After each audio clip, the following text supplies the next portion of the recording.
Ladies and gentlemen, very good evening. First of all, apologies for this long delay and the very late evening. Thank you very much for being present here. Actually, Foreign Secretary, who has kindly agreed to join us, has just come out of a meeting which is still going on, chaired by the Honorable Prime Minister, high-level meeting.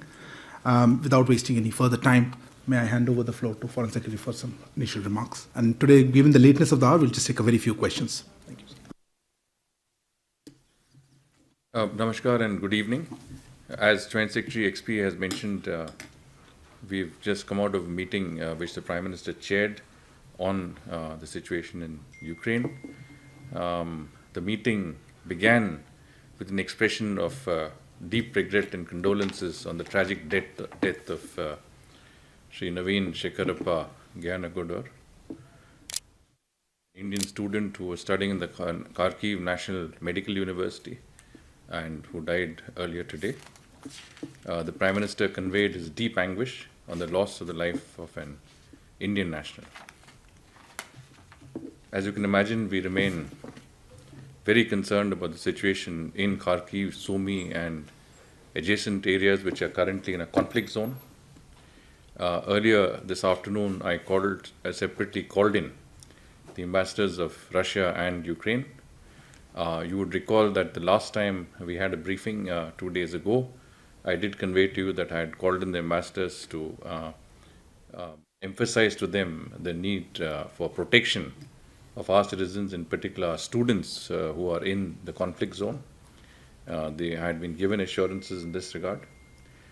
Today, I reiterated strongly our demand for urgent safe passage for all Indian nationals who are still in Kharkiv and other cities in the conflict area.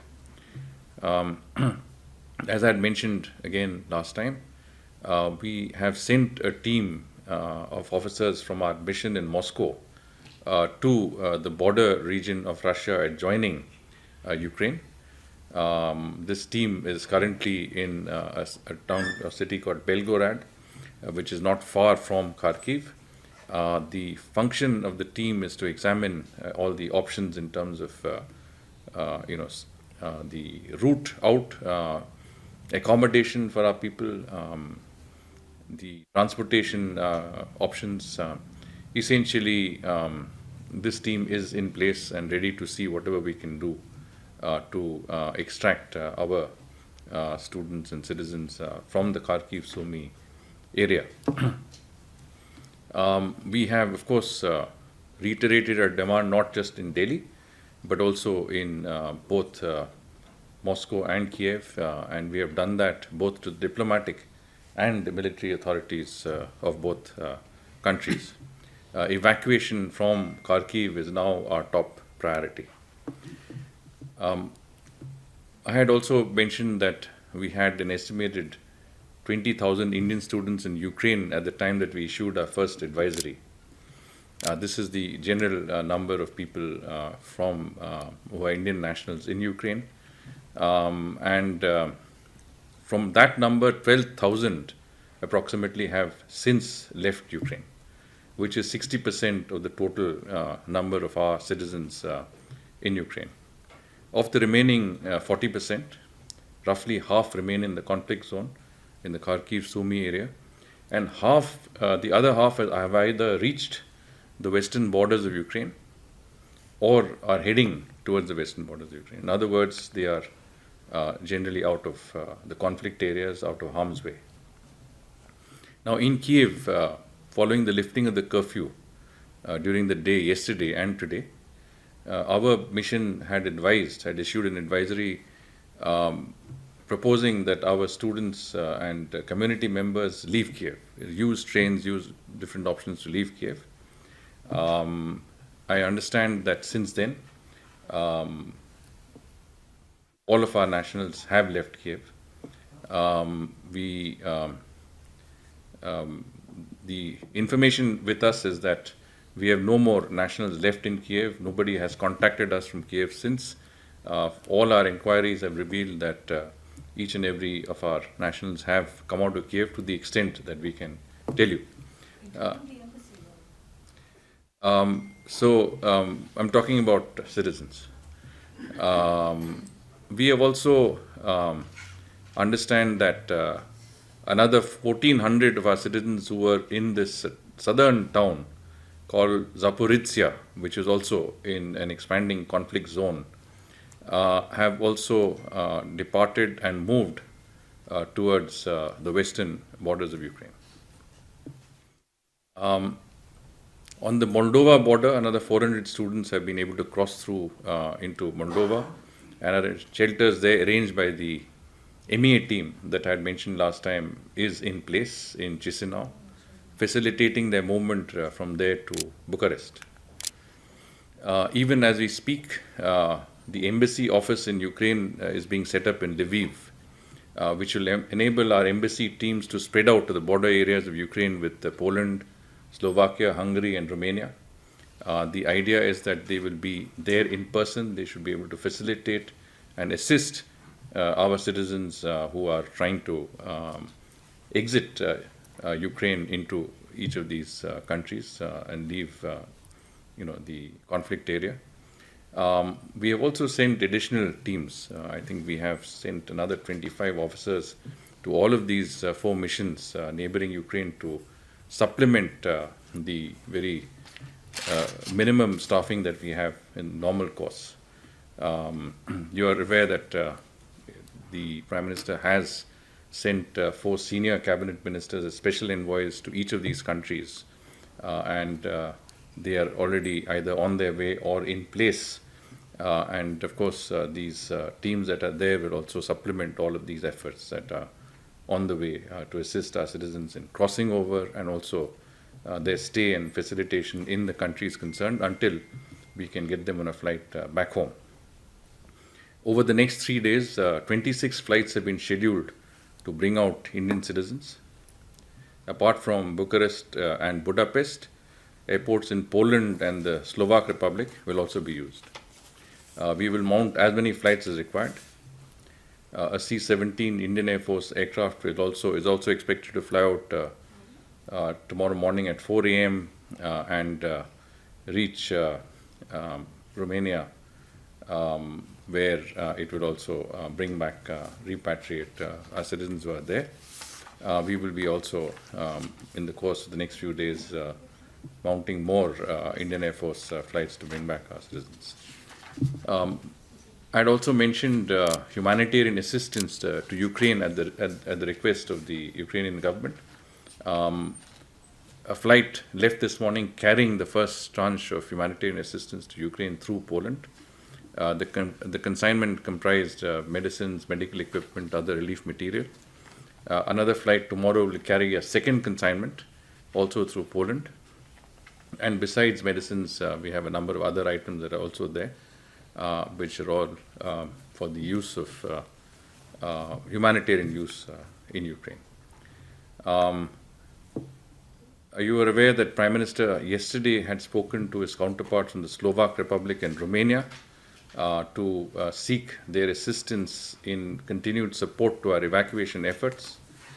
He has just now spoken to the President of Poland in a similar endeavor. He has also received calls, and this happened as we were at the meeting, from the President of France and the President of the European Union Commission, Charles Michel. So in a sense that, we are certainly reaching out diplomatically to all concerned to ensure the safety and security and protection of our citizens in Ukraine. I think we have examined every possible option. This safe passage that we are seeking is very, very important. I'd emphasize to both the Russian and the Ukrainian ambassadors the importance of providing this corridor, this option to enable our citizens to leave Kharkiv and Sumy. And I think the ambassadors recognized the necessity of getting our citizens out of this conflict zone. And we will be in touch with them in this regard. Thank you very much. Sir, look, I will take a very few questions. I saw your hand first, we'll take 4 rounds. Okay. Sir मैं मनीष हूँ TV9 Bharatvarsh से. एक बात जो समझ में नहीं आ रही है कि हम लोग लगातार विजुअल्स देख रहे हैं कि सारे एग्जिट पॉइंट पे बॉर्डर पे सैकड़ों स्टूडेंट्स हैं, और जो संबंधित जितनी भी कंट्री है, चाहे रोमानिया हो, पोलैंड हो, या ये सब कह रहे हैं कि हम देने को तैयार हैं। फिर आखिर दिक्कत क्या हो रही है, क्यों स्टूडेंट्स एग्जिट पॉइंट से बाहर नहीं निकल पा रहे? क्या यूक्रेन साइड से कुछ प्रॉब्लम है? उस पर कुछ अगर आप क्लियर कर सकें। Sir, you made two ambassadors, Russia and Ukraine. What is their assurance? Are they going to coordinate for giving us safe passage? And why they are not, leaving the whole, immigration process when the whole country is at war? Why they are blocking the people from going from Ukraine to another country? Shringla. Sir, about Naveen, according to the information that you have, what exactly happened to him? Yes, sir. And secondly, is there any effort to get the body back as his father has requested, and I think the Chief Minister has also said he's trying to do that. Is it feasible to get that done in the situation that we are now? Foreign Secretary, just wanted to ask, thus far India has abstained from all resolutions that have been seen as criticizing Russia. In the aftermath of today's incident where an Indian student has been killed in what appears to be Russian shelling in Kharkiv, is India reconsidering its position at the United Nations? Thank you. Madam, yeah. Please introduce yourselves, I notice. Yeah. Sir, Polmy from India Today. You mentioned about our team being positioned at Belgorod in Russia, which is about 100 kilometers from Kharkiv. What is the problem that we're encountering in having a safe passage towards Russia to get our students out from Kharkiv, from the eastern side? Last question then. News 18 India से नीरज हूँ sir. आपने कहा कि करीब 4000 लोग सूमी और खारकीव में हैं। खारकीव से कुछ 7 छात्र ऐसे हैं जो हमारी जानकारी में भी है, जो लोग बाहर निकले हैं। तो अगर आपने रूस बॉर्डर पे लोगों को लगाया है, टीम भेजी है, तो फिर वैसे छात्र जो अभी भी कोशिश कर रहे हैं कि दूसरे हिस्से में जाएं, तो उन्हें कोई खतरा नहीं, क्योंकि 100 लोग जो हमारी जानकारी में निकले हैं वो भी हो सकता था कि वो भी किसी डेंजर जोन में आ जाए। Thank you, sir. Over to you.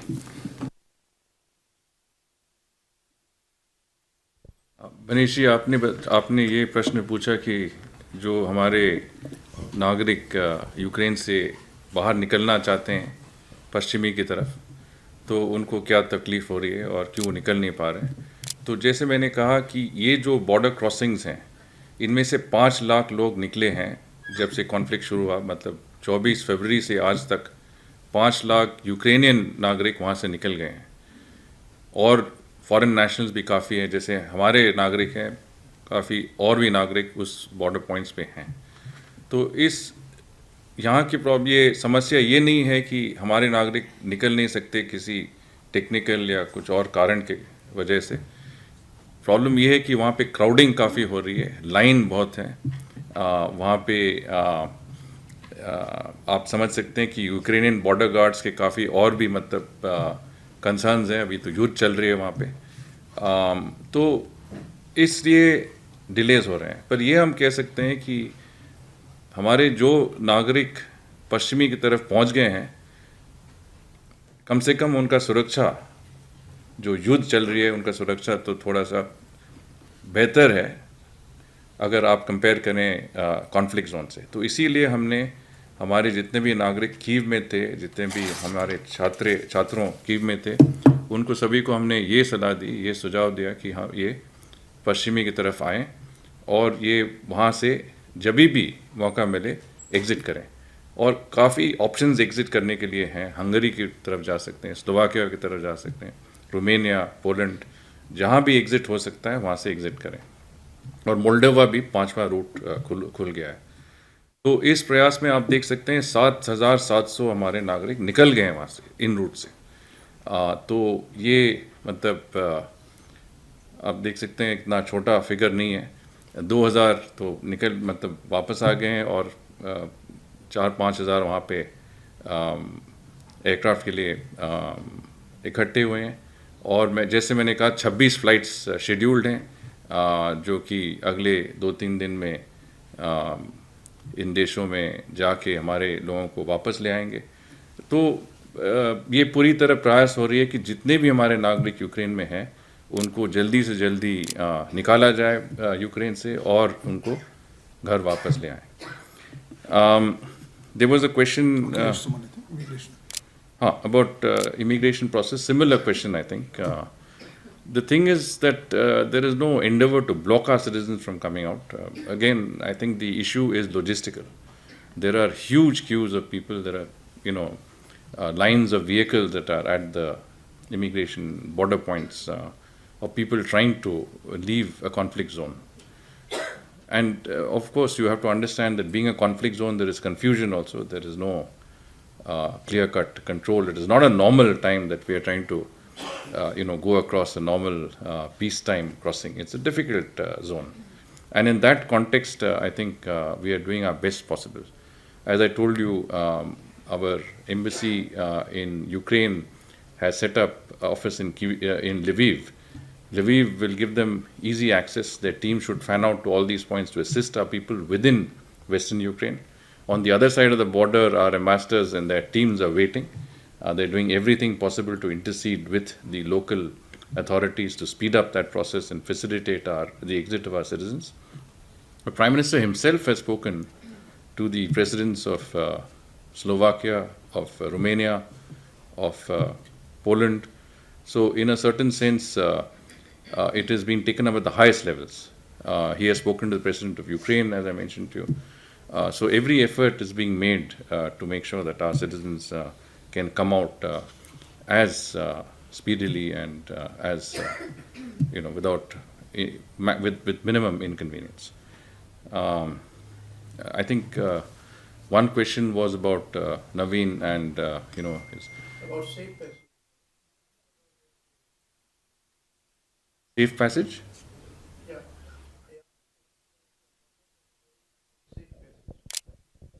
Well, it is a fluid situation. We have absolutely strongly and emphatically asked them to create this safe passage. But there is a war going on, and we will have to make the best of a situation that we can, find a way. I think that our interlocutors, both in Russia and Ukraine, understand that, and we will try and continue to press them to enable us to withdraw and evacuate our citizens in good order. Now, Naveen, of course, he was a fourth-year medical student at the National Kharkiv Medical University. He had, from what we understand from his friends, had come out to buy some groceries. He was at a shop and a line when he was hit. I don't know how. I mean, the circumstances are not absolutely clear. But this is obviously there is a fair amount of, I would say it is a conflict zone, and it's a very unfortunate situation. His body has been taken to the morgue in the university, been identified.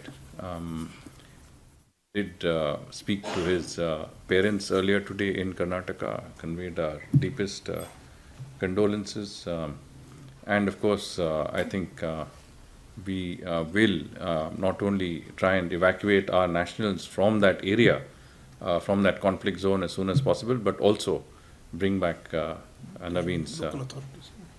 So we are in touch with the local authorities in that regard as well. Now, I think one question was, some of our people have exited from Kharkiv. 100 people have taken a train to the west. Others also tried to take it, but they could not because the circumstances prevented it. Because it's as again, want to emphasize, it's not a static situation. It keeps changing all the time. And, there were risks associated, they went back. Again, we have also emphasized that, to the extent possible, stay safe and stay secure. There are bunkers, there are shelters. It's important to stay safe until there is a possibility that we can evacuate you from that difficult area in a conflict zone. And there was I think... So I was saying an abstention, change of position.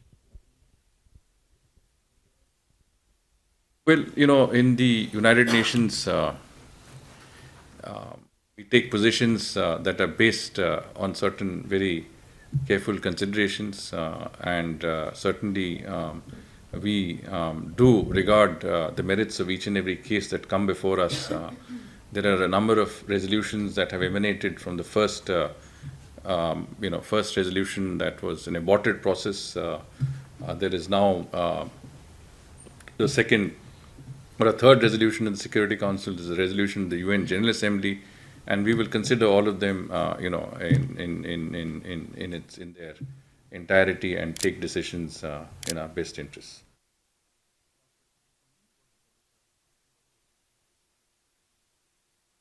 I think Paulomi's question was that is there a problem in Belgorod? See, the point is that Belgorod is the closest city to Kharkiv in that area, which is why our team is positioned there. At this point of time, I think it is planning and contingency planning, preparing for that eventuality, which we hope will be very soon, when our people can exit these areas, right? I mean, whether they exit westwards or they exit eastwards, we should be prepared either way, and we are making plans whichever way is possible. Wherever there is an opening, wherever there is that option presents itself, I think we will seize that moment. Thank you. Specifically in relation, is there a problem creating that safe passage from Kharkiv to the Russian border? Well, the problem is the ongoing conflict. I mean, there is a fairly intense conflict as we speak. You've been watching it on television.